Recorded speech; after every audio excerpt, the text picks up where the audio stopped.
Hello everyone, welcome to the Edu4IAS online learning channel. आज हम discuss करेंगे chapter 5th of class 7 geography water.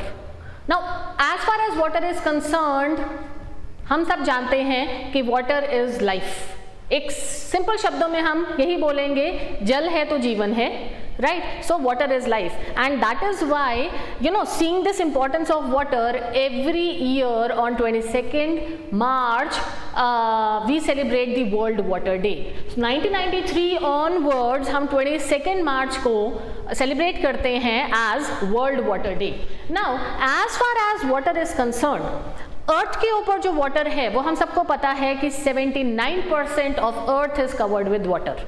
अब ये जो वाटर है ये ओशियंस में, सीज में, rivers, lakes, ponds, underground water, atmosphere में या पोलर आइस कैप्स में या ग्लेशियर्स में अलग अलग फॉर्म में ये वाटर प्रेजेंट है। मतलब ये जितना भी वाटर अर्थ के ऊपर है वो बेसिकली 3 स्टेट्स में प्रेजेंट है, सॉलिड, लिक्विड एंड गैसियस। और इन्हीं तीनों स्टेट के बीच में वो लगातार सर्कुलेट होता है between the air that is atmosphere, land जो कि लिथोस्फीयर का पार्ट है, एंड वाटर जो कि हाइड्रोस्फीयर है। सो ये एक सर्कुलेटिंग पैटर्न में ये जो वाटर है वो मूव करता है। वाटर बॉडीज के ऊपर से इवेपोरेशन होता है, water gets converted into gaseous state, atmosphere में जाएगा। एटमॉस्फेयर में कूलिंग के बाद कंडेंसेशन होता है। कंडेंसेशन में ये जो वाटर वेपर था वो कन्वर्ट होता है या तो टाइनी वाटर ड्रॉपलेट्स में या फिर आइस क्रिस्टल्स में, और ये दोबारा से अर्थ के ऊपर फॉल करता है एज प्रेसिपिटेशन। सो प्रेसिपिटेशन रेनफॉल के फॉर्म में हो सकती है, हेलफॉल के फॉर्म में हो सकती है, स्नोफॉल हो सकता है, स्लीट हो सकता है, अलग अलग फॉर्म पे वो सरफेस के ऊपर आएगा। या तो ये प्रेसिपिटेशन डायरेक्टली ओशंस के ऊपर आ जाएगी and the water is return to the seas and oceans, या फिर ये जो प्रेसिपिटेशन है वो लैंड एरिया के ऊपर आती है जहां से धीरे धीरे रिवर्स राइज होते हैं एंड इवेंचुअली ये जो रिवर्स हैं वो सी में या ओशन में एड अप करेंगे और कुछ अमाउंट ऑफ वाटर नीचे ग्राउंड में भी पर्कुलेट कर जाता है। सो ये जो एक साइक्लिकल फ्लो ऑफ वाटर है between atmosphere, lithosphere and hydrosphere in solid, liquid और गैसियस स्टेट, उसको हम कहते हैं water cycle. Then, as far as the distribution of water on globe is concerned, पूरे ग्लोब के ऊपर 79% area covered with water, remaining 21% जो है that is your land, right. And उसके अलावा as far as the distribution is concerned,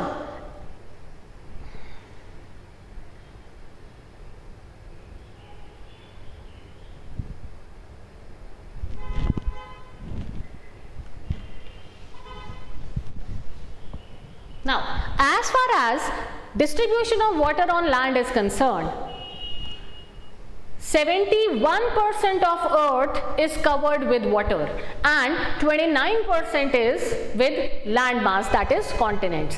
अब ये जो 71% वाटर है ये अलग अलग फॉर्म्स में और अलग अलग तरीके से प्रेजेंट है।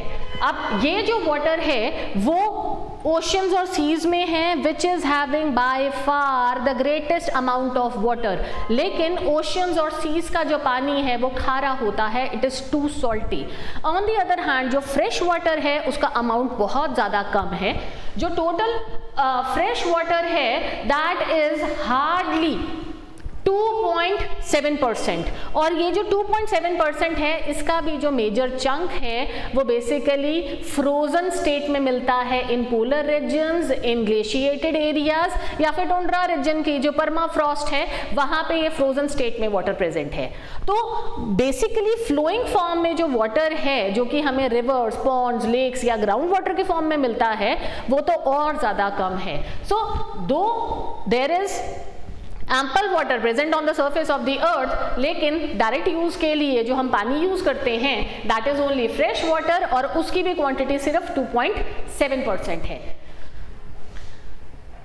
Then as far as ocean is concern, ocean मैंने आपको ऑलरेडी बताया कि वो सलाइन वाटर है, too much salty, so the amount of salt which is dissolved in 1000 grams of sea water, उसको हम सैलिनिटी कहते हैं। जो एवरेज सैलिनिटी है ऑफ ओशियंस वो है 35 पर 1000, मतलब 35 grams of salt dissolved in 1000 grams of water, जिसको हम 35 पार्ट्स पर 1000 भी डिफाइन करते हैं। One of the most saline water body of the world is Dead C.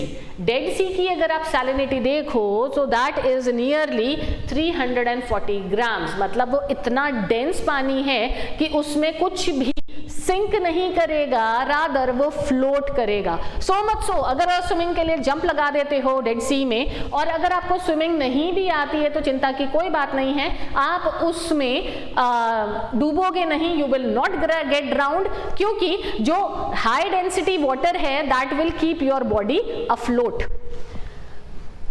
This is the distribution of all the water on the globe. Here we know that maximum water कहाँ पे present है? Oceans में. So we have Atlantic Ocean, we have Pacific Ocean, Indian Ocean, Southern Ocean and Arctic Ocean.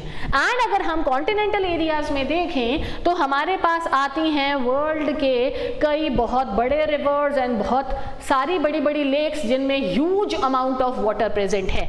For example, अगर हम बात करें big rivers of Asia के, तो उसमें हमारे पास आता है river Brahmaputra, river Indus, river Ganga, river Yangtze Kiang, yellow river, then we have river Mekong जो कि वियतनाम में से क्रॉस करके जा रहा है। देन यूरोपियन रिवर्स अगर आप देखोगे तो we have river Danube, river Dnieper, river Volga, Russia में we have Yenisei, Ob, Lena, and there are numerous water bodies like Lake Baikal, the deepest lake in the world, Caspian Sea, the largest lake in the world. Then we have Black Sea, or this very sweet fresh water lake which is Baltic Sea. इसकी salinity levels बहुत ज़्यादा कम हैं। Then अगर हम north America की बात करें तो यहाँ पे हमारे पास आते हैं big rivers like river Mississippi, we have river Colorado, और we have river Yukon जो कि कनाडा में से फ्लो कर रहा है।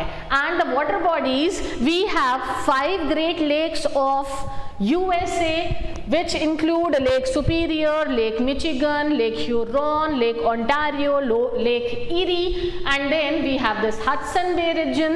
In South America, if we talk about, we have the largest river of the world, that is Amazon River, and also the highest lake of the world, that is Lake Titicaca. And in Africa, we have the longest river of the world, that is River Nile, and also we have many spectacular lakes which include Lake Victoria, Lake Tanganyika, Lake Nyasa, etc. Right? So this is how the water is distributed. Now, as far as water is concerned, water is never still. Water is always in motion. River तो हमें पता ही है, reverse हो गए, छोटे छोटे streams हो गए, वो हमेशा फ्लो करते रहते हैं। इवन पॉन्ड्स और लेक्स का वाटर भी ना हल्का सा डिस्टर्ब हो जाता है because of the wind. And जब हम बात करते हैं ओशियंस की, तो ओशियन वाटर कभी भी आपको स्टिल नहीं मिलेगा। It is never still, rather it is constantly moving from one part two another part. So broadly speaking अगर हम ओशियन वाटर्स को देखें तो हम 3 तरह के मोशंस आइडेंटिफाई करते हैं in oceans. The first motion is because of winds, जिनको हम वेव्स कहते हैं। Second motion is because of gravitational pull of moon and to some extent that of sun, इनको हम टाइड्स कहते हैं। एंड तीसरा होता है the regular flow of ocean water in a particular direction throughout the year, जिसको हम ocean currents कहते हैं। अब ओशियन करेंट्स क्यों मूव करते हैं? That is to maintain latitudinal heat balance. So as far as the waves are concern, ये मैंने आपको ऑलरेडी बताया, ये एक वेव फॉर्म है, एक क्रेस्ट बनता है, एक ट्रफ बनता है, क्रेस्ट एंड ट्रफ। सो सबसे बड़ा रीजन जो है for the formation of waves that is winds, क्योंकि जिस टाइम विंड्स ब्लो करती हैं तो वो ओशन वाटर को भी अपने साथ मोशन में सेट इन कर देती हैं, जिसके कारण जो ये वेव्स हैं वो जनरेट होना स्टार्ट होती हैं। लेकिन कई बार कई ऐसे इवेंट होते हैं जो कि ओशन वाटर को बहुत बड़े लेवल पे डिस्टर्ब करती हैं, जिसके कारण इनॉर्मसली ह्यूज वेव्स क्रिएट होती हैं। सो ये जो वेव्स हैं, these are not the regular waves जो कि विंड ने कॉज की हैं, rather they are the result of some very important geophysical phenomena और process occurring on the ocean floor. तो अगर ओशन फ्लोर के ऊपर कभी एक बहुत बड़ा अर्थक्वेक आता है, या फिर एक वोल्केनिक इरप्शन होता है, या फिर अंडर सी लैंडस्लाइड होता है, सो इन 3 इवेंट्स के कारण जो ओशन वाटर है वो काफ़ी ग्रेट डेप्थ तक डिस्टर्ब होता है, जिसके कारण बहुत ह्यूज वेव्स बनती हैं। ये जो वेव्स हैं they can be as high as 15 metres. ये तो हमने एवरेज लिया है। कई बार इन द पास्ट हिस्ट्री ये देखा गया है कि बड़े under sea earthquakes have generated huge waves which were as high as 40 meters or 50 meters. So इतनी high waves कोस्टल एरियाज की तरफ आती है as a wall of water. Such a wave is called tsunami. So tsunami basically एक Japanese word है जिसका literal meaning है harbour wave, क्योंकि ये कोस्टल एरियाज हैं जो कि एक्सपीरियंस करते हैं इन हाई वेव्स को, तभी इसको नाम सुनामी दिया गया है। One such tsunami in the year 2004 in the Indian Ocean changed the way we people, especially the people of India, looked at the natural hazards, because it was after this event कि जो हमारा national disaster management act है that came into force. सो इस tsunami को अगर हम देखें तो ये बहुत ह्यूज सुनामीज होती हैं, बहुत स्पीड से मूव करती हैं, and as far as this 2004 tsunami is concern, it started at a place near Indonesia. यहाँ पे एक बहुत बड़ा अंडर सी अर्थक्वेक आया ऑफ मैग्नीट्यूड 9, जिसने पूरे इंडियन ओशन वाटर को डिस्टर्ब किया, and the tsunami waves were experienced along the eastern coast of Africa also. Maximum devastation of course ये इंडोनेशियन रीजन था, थाईलैंड था, म्यांमार था, श्रीलंका में बहुत ज़्यादा डिवास्टेशन हुई, लेकिन इन सब के comparatively India was lucky enough कि यहाँ पे बहुत ज़्यादा डिवास्टेशन नहीं हो पाई। So it was Andaman and Nicobar islands जहाँ पे प्रॉब्लम आई, but as far as these areas is concern, ये आप देखो जितने ये पिंक डॉटेड एरियाज हैं ये वो कोस्ट लाइन्स हैं जहाँ पे सबसे ज़्यादा इम्पैक्ट ऑफ सुनामी वेव्स जो था that was felt. But as compared to all this region, Indian coast had experienced minimum damage than what was there in Indonesia or Thailand or even Sri Lanka. Then the second type of motion in the seas is tides. Now as far as tides are concerned, ये एक rhythmic fall है, rise and fall of ocean water है। कभी sea level rise करता है, फिर ये fall करता है, फिर ये rise करता है, फिर ये fall करता है। तो ये जो alternate rise and fall of the sea level है, this is basically caused by gravitational pull of moon and to some extent by that of sun. So it is basically gravity है, gravity हर जगह पे काम करती है, universe जो है वो पूरा ग्रेविटी के प्रिंसिपल पे ही काम कर रहा है। Every heavenly body attracts the other heavenly body towards it और गेट्स अट्रैक्टेड टुवर्ड्स इट। सो इस केस में अर्थ भी मून को अट्रैक्ट कर रहा है, मून अर्थ को अट्रैक्ट कर रहा है, अर्थ सन को अट्रैक्ट कर रही है, सन अर्थ को अट्रैक्ट कर रहा है, and so on. So moon जो है क्योंकि इसका साइज बहुत ज़्यादा छोटा है तो इसका ग्रेविटेशनल पुल उतना स्ट्रांग नहीं है जितना कि अर्थ का है, बिकॉज उसका साइज बहुत ज़्यादा बड़ा है। लेकिन ये जो थोड़ी सी ग्रेविटेशनल पुल ऑफ मून जितना भी अर्थ के ऊपर असर हो रहा है वो हमें कहाँ पे फील होता है? The mobile zone, that is the water. So because of the gravitational attraction of moon, water begins to get pulled up towards moon. So moon के कारण जो पानी है वो धीरे धीरे मून की तरफ खींचना शुरू हो जाता है, thus causing high tide। और इस प्लेस के पे जो कि मून के ठीक सामने है यहाँ पे एक हाई टाइड आएगा, प्लस इसके डायगनली ऑपोजिट जो प्लेस है वहां पे भी हाई टाइड जो है वो एक्सपीरियंस किया जाता है। मून ने वाटर को अपनी तरफ खींचा, हाई टाइड आया, थोड़ा सा पार्ट ऑफ अर्थ को अपनी तरफ खींचा, तो ये जो डिस्टेंस है वो बढ़ गया। अब देखो जैसे जैसे डिस्टेंस बढ़ेगा वैसे वैसे ग्रेविटेशनल इंपैक्ट कम होने लग जाएगा, क्योंकि ये वाला पॉइंट जो है और ये वाला पॉइंट जो है this is maximum away from moon, तो ये ज्यादा अट्रैक्ट नहीं हो पाता है, दस इसके बीच में एक हाई टाइड जो है वो क्रिएट हो जाएगी। अब क्योंकि वाटर का वॉल्यूम तो लिमिटेड है, अगर कहीं पे दो रीजन में हाई टाइड आ रहा है तो जो परपेंडिकुलरली ऑपोजिट प्लेसेस हैं यहाँ पे पानी का लेवल कम होने लग जाएगा, जिसके कारण आता है लो टाइड। हेंस जैसे जैसे अर्थ अपने एक्सिस पे रोटेट करती रहती है वैसे वैसे एक नए प्लेस में हाई टाइड आना शुरू हो जाता है। सो ऑन एन एवरेज अगर हम बात करें एक प्लेस एक्स की, एक दिन में यहाँ पे average I am talking about 4 बार टाइड आएगी। पहले आई high tide when it was right in front of moon, उसके बाद जब ये अर्थ घूम के अपने एक्सिस में रोटेट की तो this place X reached here, it experienced low tide. उसके बाद फर्दर रोटेशन के कारण जब ये प्लेस एक्स यहाँ पे पहुंचा तो it experienced indirect high tide यहाँ पे, जो कि क्योंकि ये प्लेस अब डायगोनली ऑपोजिट है टू दैट प्लेस जहाँ पे अभी डायरेक्ट हाई टाइड आ रही है। एंड उसके बाद जब फिर से अर्थ रोटेट करेगा तो परपेंडिकुलरली लोकेटेड पोजीशन में जिस टाइम ये प्लेस पहुंचेगा तो फिर से यहाँ पे लो टाइड आएगा। सो ये रिदमिक राइज एंड फॉल जो है इसको हम कहते हैं high tide and low tide respectively. So sea level appears to rise during high tide and sea level appears to fall during low tide. तभी हम कहते हैं कि एक हाई टाइड लेवल है और एक लो टाइड लेवल है। As far as tides are concerned maximum influence तो मून का है, लेकिन यहाँ पे सन भी एक अपना रोल प्ले करता है और ये हैं स्पेशल पोजिशंस विच अकर एवरी मंथ।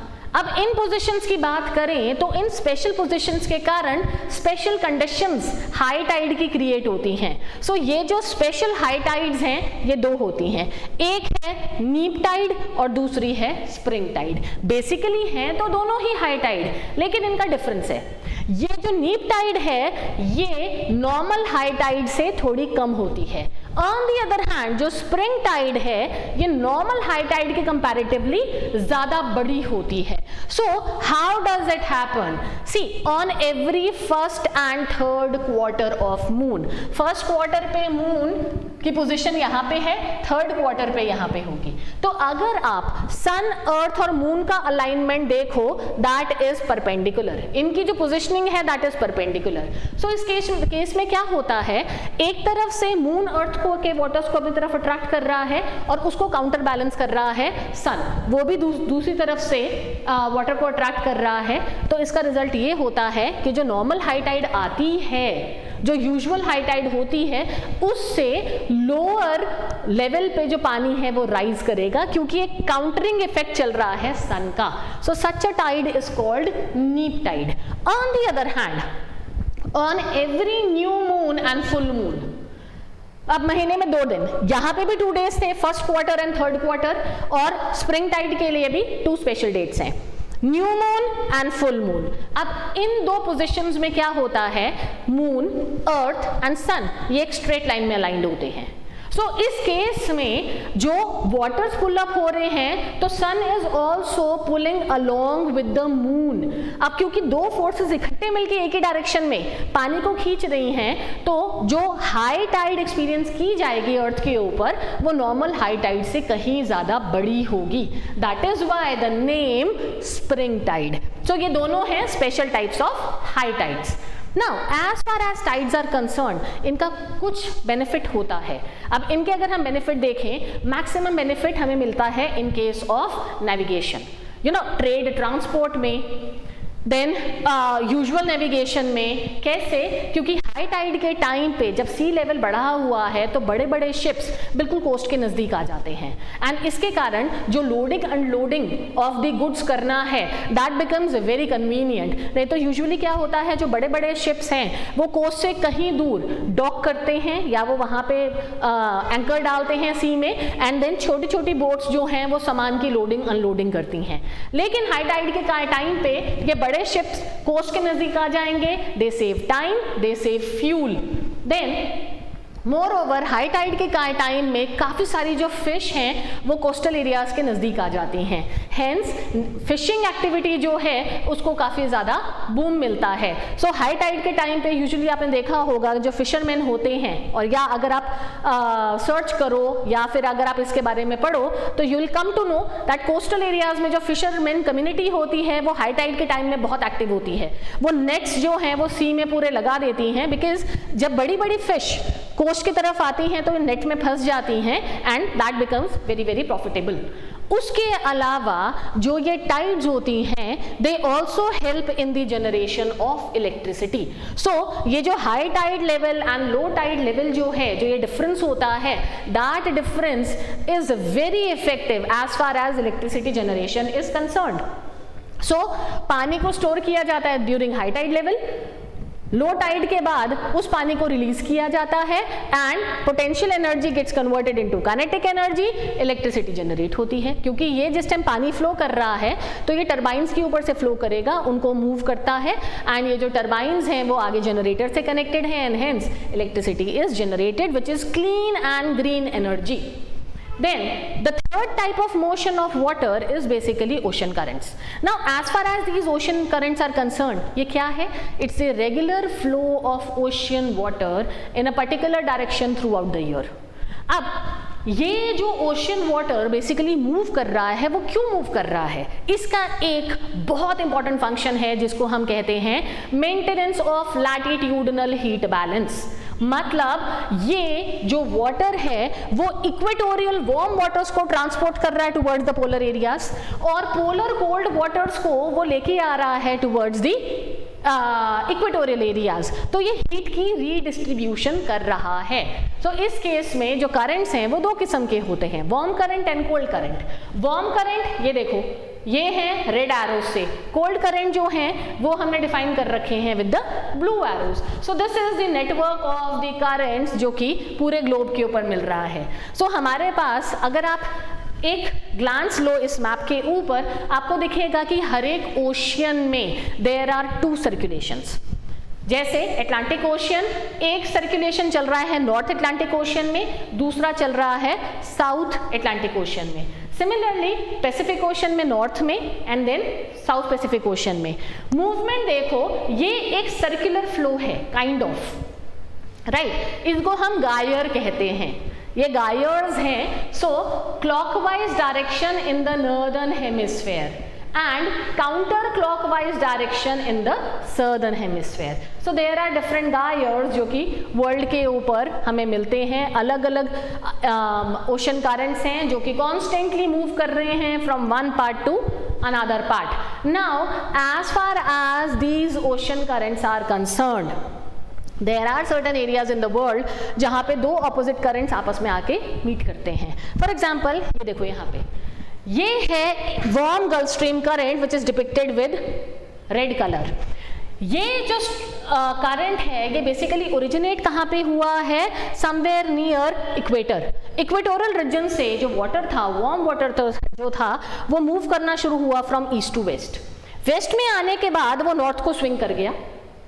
नॉर्थ को स्विंग करने के बाद it moves along the eastern coast of North America and by the time it reaches about say 40 degrees latitude or 35 degrees latitude, it comes under the influence of westerly winds. Westerly winds blow from west to east. So ये जो winds हैं वो इस water को अपने साथ drive करके eastern side में ले जाती हैं and hence warm Gulf Stream current जो है वो नॉर्थ ऑफ यूरोप भी पहुंच जाता है। आप देखो इस गल्फ स्ट्रीम करंट के साथ क्या हुआ, इसमें इक्वेटोरियल वार्म वाटर्स को जाके ट्रांसपोर्ट कर दिया up till the Arctic ocean और दी पोलर एरियाज। यहाँ पे आके जो ये पूरा कोस्ट है, नॉर्थ यूरोपियन कोस्ट जो है, यहाँ पे temperatures remain high even during winters because of the influence of this warm gulf stream current. इसीलिए जो नेविगेशन है वो साल भर इस कोस्ट पे चलती रहती है। सी नेवर फ्रीजेस, क्योंकि ये जो वार्म वाटर है वो सी टेम्परेचर को कभी 0 डिग्री सेल्सियस के नीचे आने ही नहीं देगा। अब इसका काउंटर पार्ट आप यहाँ पे देखो, इधर क्या हुआ है, फ्रॉम दिस रीजन जो कि ये है हमारा लेब्राडोर सी ग्रीनलैंड और कनाडा के बीच में, यहाँ से कोल्ड करंट जो है वो साउथ की तरफ मूव करना शुरू करता है and along the north eastern coast of Canada it brings really very cold polar और आर्कटिक वाटर्स। और इन आर्कटिक वाटर्स के कारण क्या होता है, विंटर्स में ये पूरा का पूरा जो सी है वो फ्रीज कर जाता है। मोर ओवर इस लेब्राडोर करंट के साथ साथ काफ़ी सारे आइसबर्ग्स भी आते हैं which always pose a threat to navigation. Titanic जो था, the ship which was design to survive sinkage, वो अपनी वेरी फर्स्ट जर्नी पे सिंक हो गया था क्योंकि it got stuck with one of the icebergs जो कि बेसिकली इस एरिया में आया था as a result of these cold currents जो कि पोलर एरियाज से इक्वेटोरियल एरियाज की तरफ मूव करते हैं। So hence you know these currents play a very important role as far as world climate are concern, navigation is concern and there is another influence जो कि एक positive influence है, that is on fishing. The places where two opposite currents meet with each other in regions में best conditions होती हैं for fishing क्योंकि temperature optimum है, ना ज़्यादा गर्म ना ज़्यादा ठंडा, अबंडेंस ऑफ प्लैंक्टन जो कि फूड ऑफ फिश है, तो जहाँ पे ज़्यादा फूड होगा वहाँ पे फिशरी अवेलेबिलिटी भी ज़्यादा होगी। So along the eastern coast of Japan, along the eastern coast of North America, in areas में two opposite currents meet with each other and hence they are the one of the best fishing grounds of the world. Though इसका एक negative side भी है, negative side of meeting of two opposite currents that is lots of foggy conditions, बहुत ज़्यादा dense fog create हो जाता है and इस फॉग के कारण नेविगेशन बिकम्स पुअर। तभी आइसबर्ग जो था वो दिखा नहीं था टाइटैनिक के केस में, it was only when they were too close to that iceberg कि उनको फॉग में से वो आइसबर्ग नजर आया। सो ये एक काफ़ी बड़ा चैलेंज जो है वो इन करंट्स के साथ एसोसिएटेड होता है, right? So this is all about this chapter water.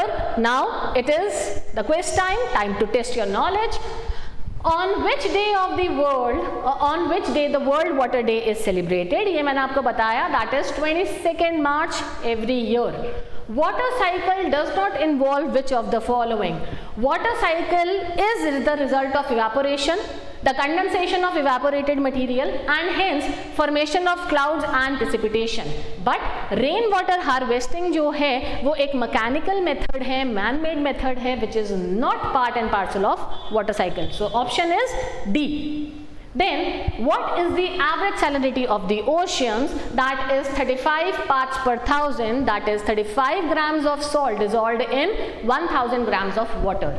How can swimmers float in the water of the Dead Sea? मैंने आपको ऑलरेडी बताया कि वाटर इतना ज़्यादा डेंस है of Dead Sea that nothing is able to sink because that dense water remains below and all the things are floating on top. So the correct option is D because of the presence of increased amount of salt. Which of the following undersea event can cause a tsunami? There are 3 events, that is earthquake, undersea earthquake, undersea volcanic eruption or undersea landslide. Hence the correct answer is D, all of these. The areas where opposite currents meet can be hazardous to, they are very hazardous to navigation because ships often are not able to see what's out there in the sea, तो इसके कारण icebergs का threat जो है वो बहुत ज़्यादा बढ़ जाता है। The periodic rise and fall in the level of water is basically called tides. Periodic rise and fall of the sea water and that too primarily because of gravitational pull.